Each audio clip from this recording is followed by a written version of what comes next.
disclaimer. Je ne suis pas coach sportive, je ne suis pas nutritionniste, je n'ai pas fait d'études dans ce genre de choses. Tout ce que j'ai fait, c'est que j'ai fait des recherches comme tout un chacun peut faire.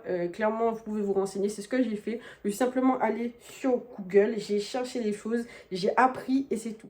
Surtout, chose importante, ce qui fonctionne pour moi n'est pas forcément obligé de fonctionner pour vous parce qu'on a tous un corps différent, on a des morphologies différentes, on a une génétique différente, on n'a pas la même façon de prendre du poids. Moi, je sais que quand je prends du gras, c'est généralement dans les cuisses et dans les bras. Merci maman. Mais je vous donne quand même certains conseils parce qu'on est là pour ça, non?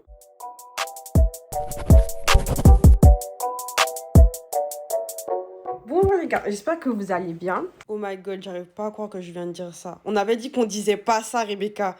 Ah, ça me dégoûte. Alors du coup, aujourd'hui, vidéo sur quoi? Vidéo un peu fit. J'ai posté une photo sur les réseaux.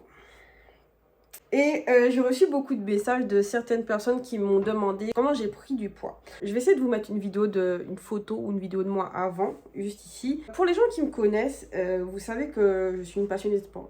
J'aime le sport. Le sport même, on s'aime depuis longtemps. Pour vous faire un petit peu mon throwback sportif, j'ai toujours fait du sport. J'ai toujours fait du sport. J'ai fait du tennis quand j'avais 6-7 ans, je crois.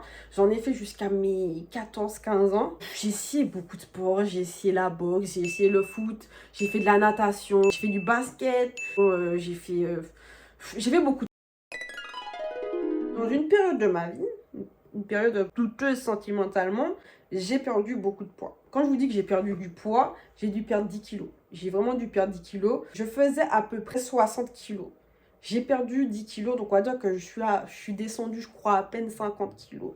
51, 50 kilos. Quand vous n'êtes pas bien dans votre tête, ça se reflète dans votre corps. Et en fait, cette perte de poids, c'était vraiment que j'étais pas bien dans ma tête. C'est-à-dire que j'avais perdu du poids, j'avais des plaques dans les cheveux, j'avais de l'acné. Enfin, vraiment, j'étais vilaine. J'étais vilaine parce que dans ma tête, c'était vraiment le chaos. On va dire que j'ai fait des choix dans ma vie pour ma santé, pour ma santé mentale, pour ma santé émotionnelle et pour ma santé physique. Je remercie.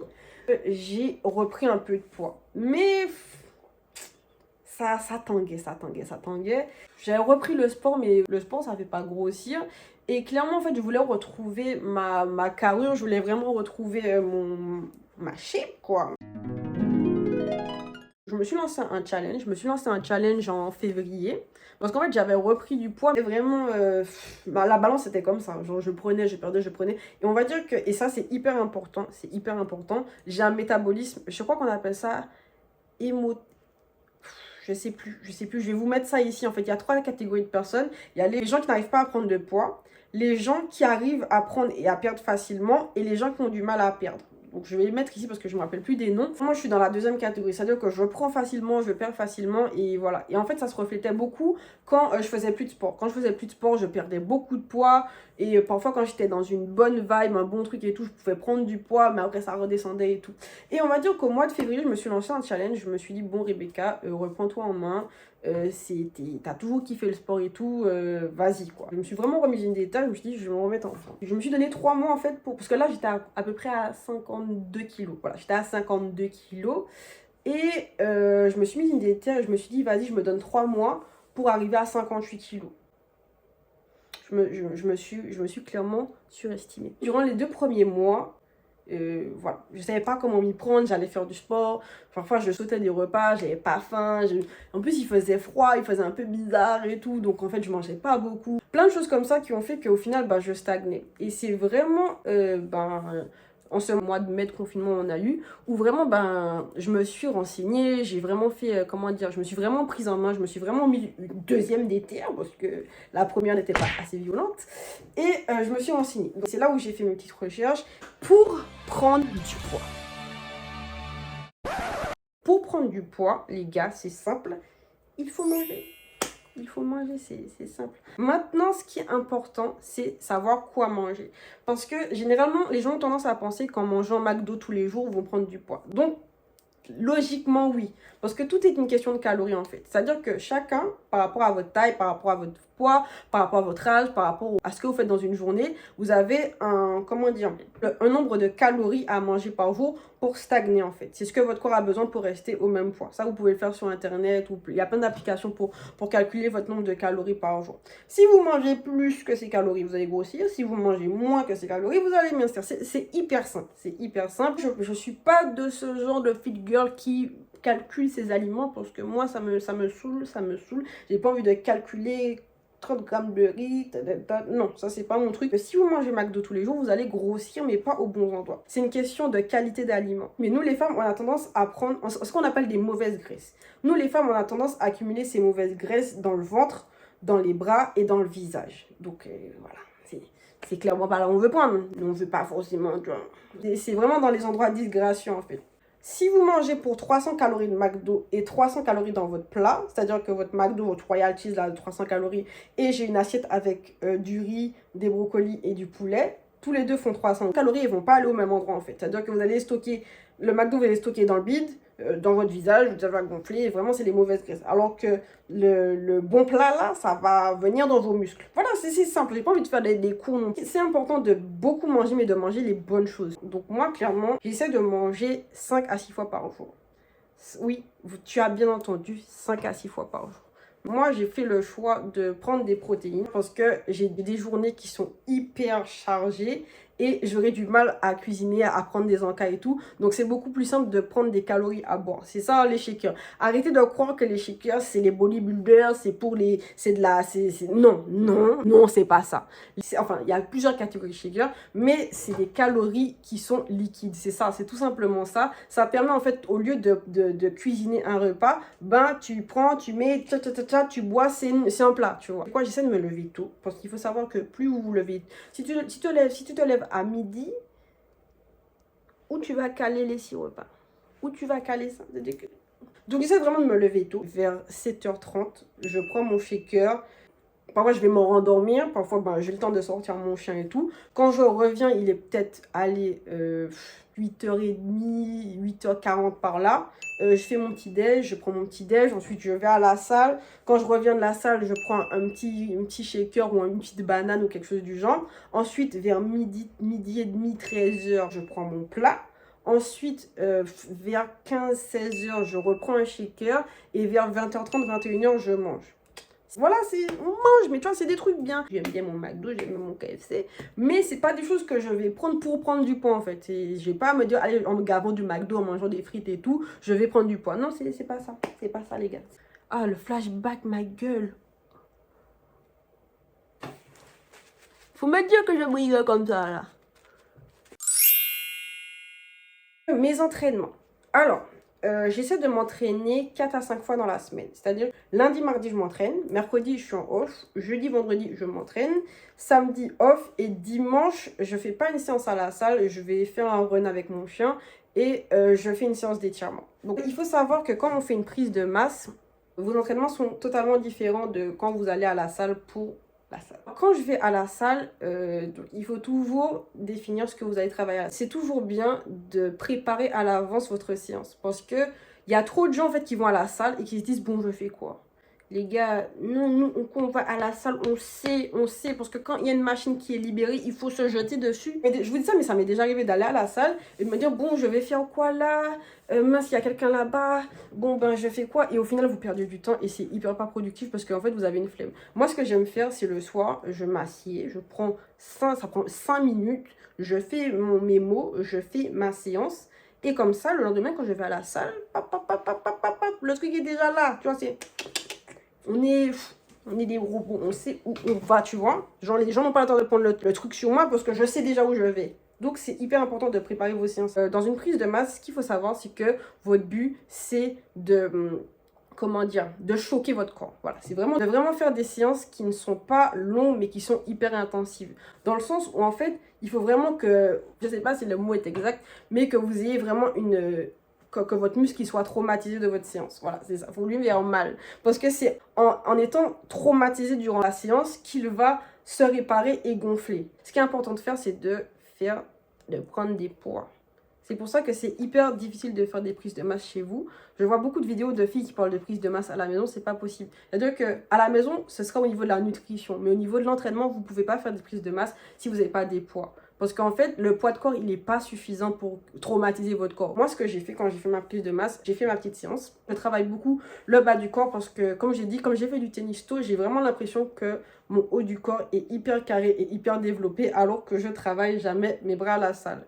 Bon, enfin, très peu, tu vois. Quand j'ai fait ma séance et tout, j'ai fait une séance d'essai. Donc, j'ai fait une séance d'essai avec tous les exercices que je voulais faire, que j'avais mis dans mon leg day, tu vois.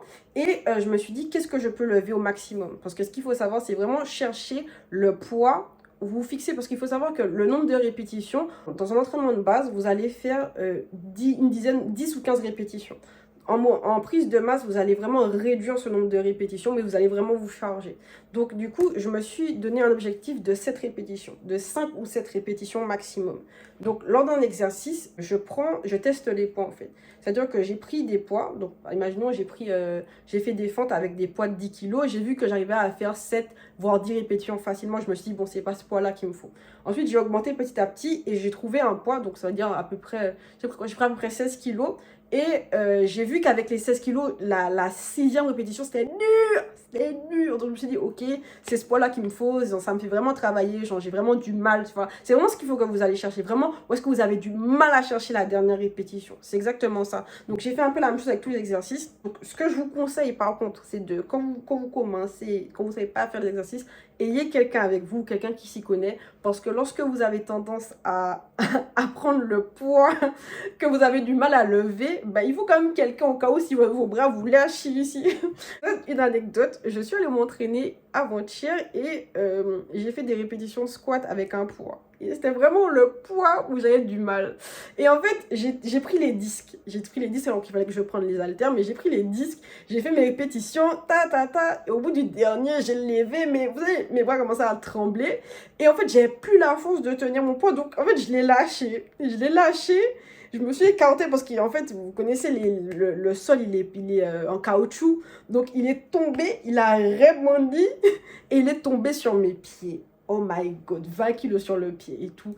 Et j'avais tellement mal, mais j'avais si honte, parce que je voulais pas que les gens voient que j'avais fait tomber le poids sur mon pied. Donc, bref. Ça pour dire que c'est quand même important, c'est vraiment ça qu'il faut que vous alliez chercher, vraiment le poids qu'il vous fait vraiment travailler, le poids où vous sentez que vous avez mal, mais quand même ayez quelqu'un avec vous, comme ça si vous paniquez, quelqu'un là va vous porter le poids. Donc voilà, c'est vraiment comme ça que se compose mes séances. Donc j'ai vraiment cherché les poids qui me donnaient de la difficulté ou vraiment la dernière série là, c'était dur.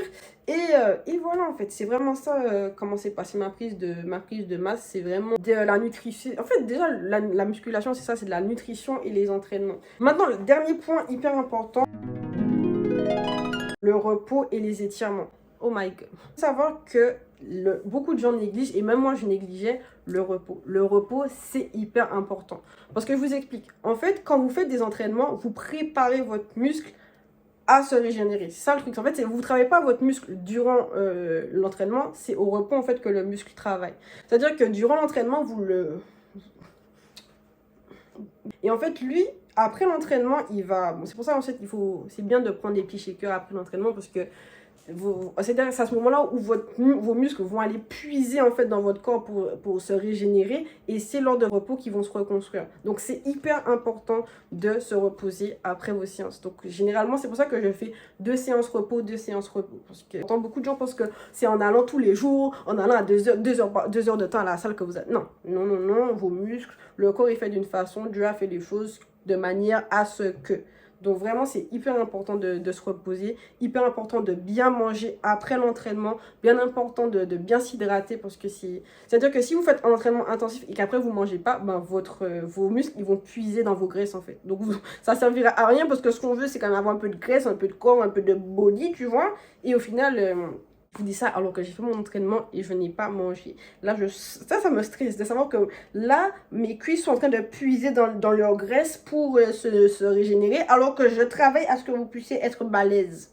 Les gars, Mais je me suis vraiment dit qu'il fallait que je filme toutes ces vidéos aujourd'hui parce que sinon, j'aurais plus la force. Ça fait au moins un mois que j'ai dit qu'il fallait que je poste des vidéos, je n'ai rien fait. Bref, donc j'espère que j'ai répondu à toutes vos questions. J'espère que j'ai été hyper claire parce que comme je vous ai dit, je ne suis pas une prof, je n'ai pas forcément les termes, je ne sais pas comment bien expliquer, mais voilà, comme je l'ai dit, en fait, c'est à la portée de tout le monde de faire des recherches, de se renseigner sur quelqu'un. Demander à des gens parfois parce que on est là, quoi. Genre, en gros, ça coûte rien de demander à quelqu'un qui s'y connaît un peu plus que vous. Et le plus important, c'est vraiment la détermination et la rigueur. C'est-à-dire que si vous faites ce que je vous ai dit pendant 2 semaines, ça va pas marcher. Ça va pas marcher. Il faut vraiment être rigoureux. Il faut vraiment, surtout si vous avez déjà, comment dire, moi j'ai de la chance d'avoir un corps qui prend et qui perd vite, mais parfois ça peut prendre vraiment plus de temps, donc vraiment soyez motivés et il n'y a pas d'effort sans résultat. Comme on dit, tout travail mérite salaire, donc c'est vraiment la régularité, vraiment le temps que vous allez passer en fait à bien vous entraîner, à bien manger, vous allez avoir des résultats. J'espère que cette vidéo vous aura plu, moi ça m'a plu, n'hésitez pas à me suivre sur mon compte Instagram ici. Et n'hésitez pas à vous abonner à ma chaîne, à liker, à commenter, à activer la petite cloche. Et voilà, on se fait des bisous.